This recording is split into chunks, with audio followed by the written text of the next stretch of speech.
कि जिम्मेवारी है कि वो सीमा की सुरक्षा करें, हम उनकी वाहवाह करेंगे, उनका सम्मान करेंगे, लेकिन उनके बारे में कुछ भी बोलने कोई पॉलिटिकल पार्टी जो कुछ बोलती है बड़ा आश्चर्यजनक लगता है। पहला तो ये, दूसरा ये कि राहुल गांधी में जो मेच्योरिटी होनी चाहिए थी उपाध्यक्ष के रूप में, जिस तरह की भाषा उनको चयन करनी चाहिए थी, वो करने में बड़ा असमर्थ है और अभी वो अपरिपक्व नजर आते हैं। और इनकी अपरिपक्वता उनकी माता की वजह से, उनकी मां की वजह से कोई स्वर ऊंचा नहीं करता है, अन्यथा बड़े स्पष्ट रूप से कहा जा सकता है कि अभी तुम जाओ, अभी तुम सीखो कुछ, और उसके बाद में ये जो संस्था है, ये जो इतने साल पुरानी जो कांग्रेस पार्टी, उसका नेतृत्व तब करना। लेकिन दुर्भाग्य ये है कि यहाँ पर ऐसा कुछ हो नहीं रहा। यहाँ पे जो सवाल है, सवाल ये है कि राहुल गांधी पार्टी के कद्दावर नेता तो बने हुए हैं, लेकिन जब से इनके हाथ में नेतृत्व आया है, वो एक वजह कुछ भी हो सकती है, एक एक करके सारे राज्य से कांग्रेस से बाहर होती जा रही है। बहुत महत्वपूर्ण जो राज्य कांग्रेस का एक आधार रहे हैं, आने वाले वक्त में अगर यही सब सिलसिला रहा तो आपको लगता है कि एक आवाज उठ सकती है कि राहुल गांधी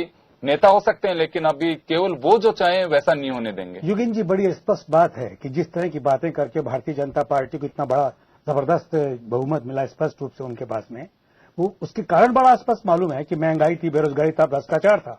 उन सबसे निजात के रास्ते राहुल गांधी नहीं सुझा पाए हैं।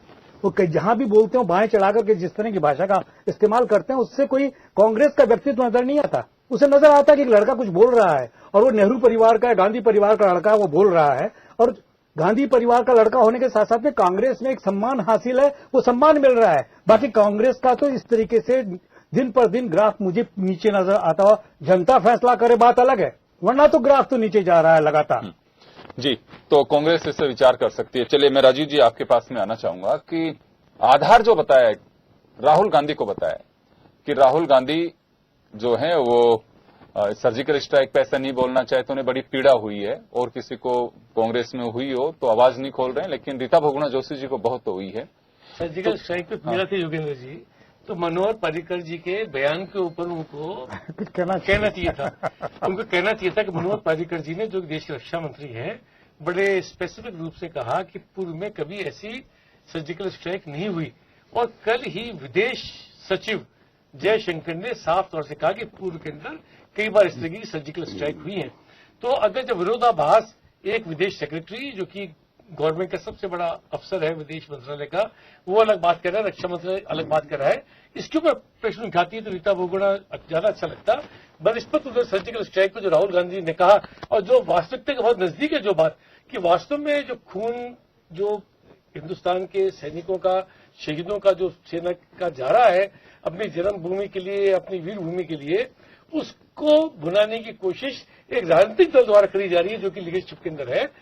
इसका श्रेय सेना को ही दिया जाता, ज्यादा अच्छा रहता। इसके लिए अपने सीने फुला के बताना कि ये हमारी वजह से हुआ, ये गलत है कि पूर्व में ऐसा होता रहा है, इसको तो उन्होंने प्रश्न नहीं उठाया, बल्कि उन्होंने गलत राजीव जी, ऐसे ही तो राहुल गांधी को लीडरशिप, इसमें तो कोई बात ही नहीं है। बिल्कुल बिल्कुल, ऐसे ही राहुल गांधी जी को एहसास नहीं होगा कि वो जो बोल रहे हैं वो ही बिल्कुल एकदम कोई पार्टी पे, मुझे लगता है कि डेमोक्रेटिक सिस्टम नहीं है। और ये बात सही है कि आप लोग कंडेम करना तो भूल गए क्या? मैं एक बात कहना चाहता हूँ इसके अंदर में, जो भाई राजीव जी ने कहा, मैंने इनके मनीष तिवारी जी का भी एक स्टेटमेंट सुना था अभी परसों ही, जब ये संघ की जो बात आई थी ना, कि संघ बिल्कुल, हाँ, वहाँ समय ट्रेनिंग हुई था। मनीष तिवारी जी का एक स्टेटमेंट था, मैं सुन रहा था।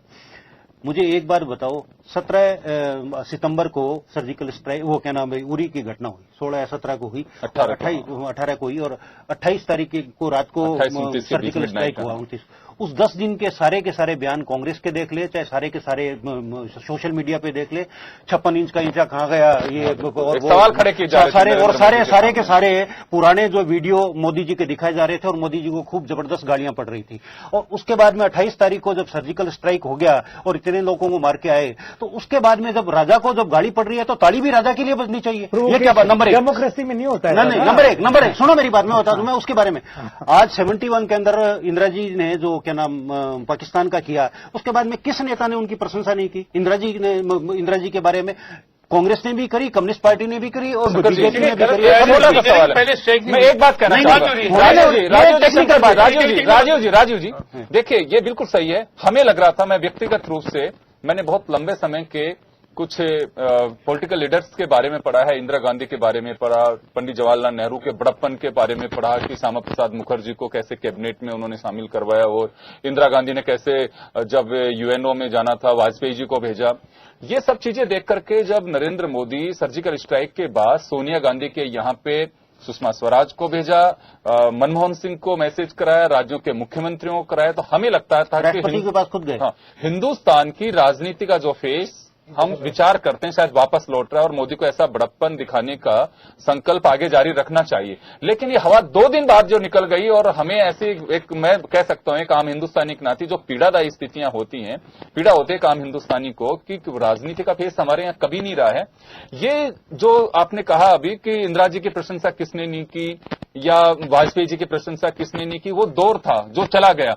अगर ला सकते हैं तो मोदी साहब को खुद को बड़प्पन दिखाना पड़ेगा। आज उनका बड़ा कद है और मुझे लगता है कि सर्जिकल स्ट्राइक पे अगर चाहे पर्रिकर साहब कहें चाहे पार्टी के दूसरे नेता कहें, उन्हें कहना चाहिए कि बिल्कुल इससे ज्यादा कुछ नहीं, देश पहले है, हम सब एक परिवार के सदस्य हैं। ये जो हमारे बीच में गैप एक राजनीतिक नेताओं के जा रहा है, मोदी अगर इसमें बड़प्पन दिखाते हैं, क्योंकि देखिए सत्ता पक्ष होता है उसे बड़प्पन दिखाना चाहिए और प्रतिपक्ष है उसके पास में हल्ला मचाने के अलावा कुछ नहीं होता है।